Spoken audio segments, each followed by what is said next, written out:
I am super ready and I love algorithm. No, you understood that I love thresholds, measurement, and I will speak about measurement also with the tibial slope, which is my second love in life.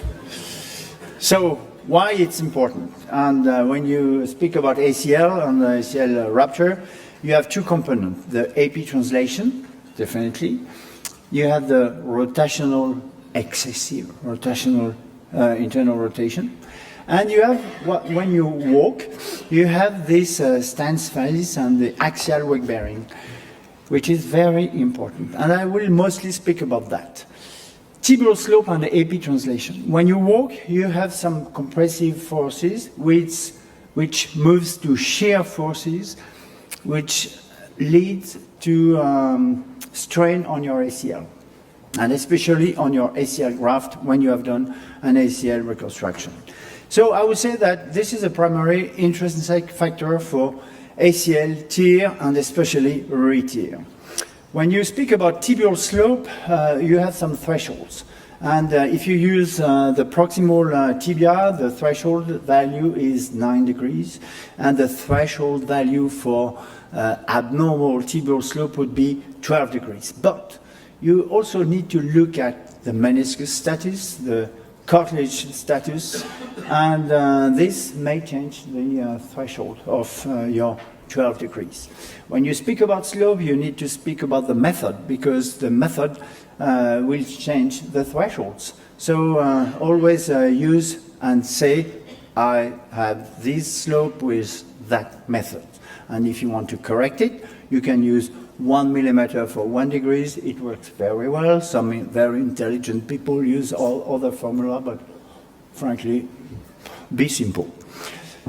Correlation between slope and static anterior tibial translation. And this is one of the key for the tibial slope. And on a normal population, control population, the static anterior tibial translation is 1.3, and on an ACL population, it's 2.3, and this is statistically different.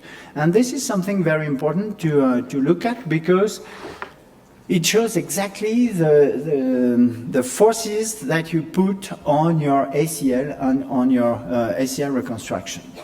We all know that the slope has an influence on the number of ACL rupture, on the pivot shift, and what we also know is that when you do an ACL reconstruction, you will not change this static anterior tibial translation. The graft is not able to change this static anterior tibial translation, and we have shown that in case. So what is the normal slope? The normal slope would be, for me, the one which protects the graft. The graft decreases the dynamic, the laximetry, the global laximetry, but does not change the static anterior tibial translation.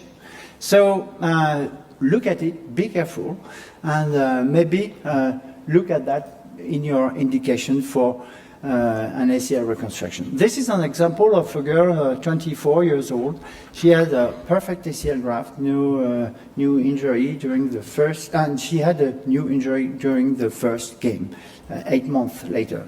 While the tibial tunnels are not too bad, but if you look at the slope was 14 degrees. And the static anterior tibial translation was 10 millimeter. And this is exactly what led to a fatigue rupture of her ACL. And even if she was doing perfectly, the graft was a biologic failure. It was not a biologic, it was definitely a mechanical failure. So what is the protective slope? Using the different studies that we have published on tibial deflection osteotomies, we have shown that the target is 4 to 6 with this method, because as soon as you go below 4 degrees, you start to have a posterior tibial translation, and if you are over 6, you start to have a static anterior tibial translation still. So that's very important. And why it's important? I don't know, I look at the literature, but I love to look at what I'm doing. And actually the message is do extra-articuloplasty to everybody, or ALL to everybody, and you will be fine. Okay, maybe.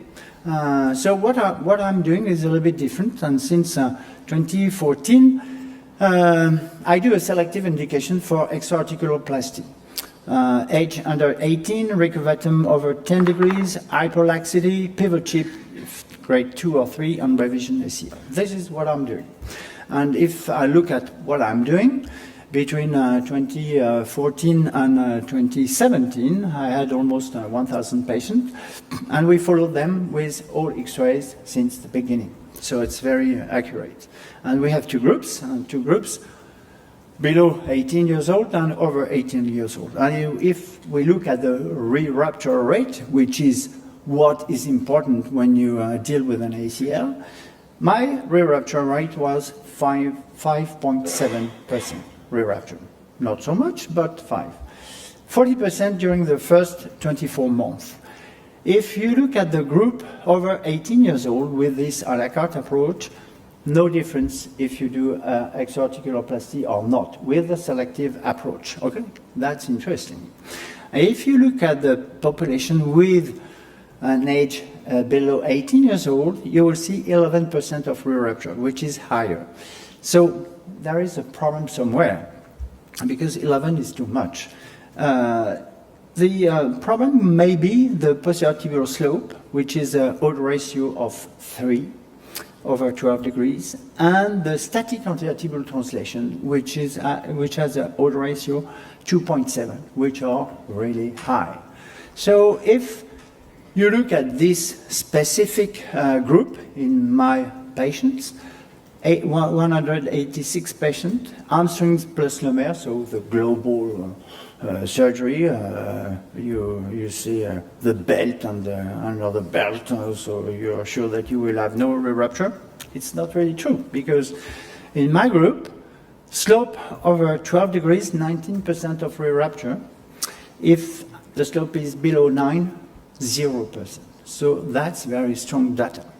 And if you combine slope and static anterior tibial translation, it's even worse, because 12 degrees plus a static anterior tibial translation over 5, 26% of re-rupture. And if you have a slope below 9 degrees and a static anterior tibial translation 1.3, 0% of re-rupture.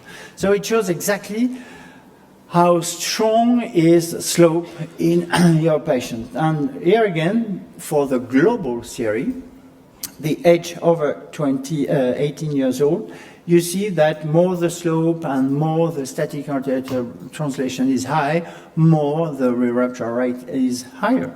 If you look at the group below 18 years old, here again you see it goes up to 33% of re-rupture. Very small number, of course, but it is like a bomb, okay? Slope and static anterior tibial translation. So look at it, measure, do some X-rays like that. Very efficient, and measure it. And probably you will be able to have a treatment planning, not an algorithm, of course, but a treatment planning, and maybe you could include some osteotomies in your planning, especially when you deal with a re-rupture. And I have a question, for the panel.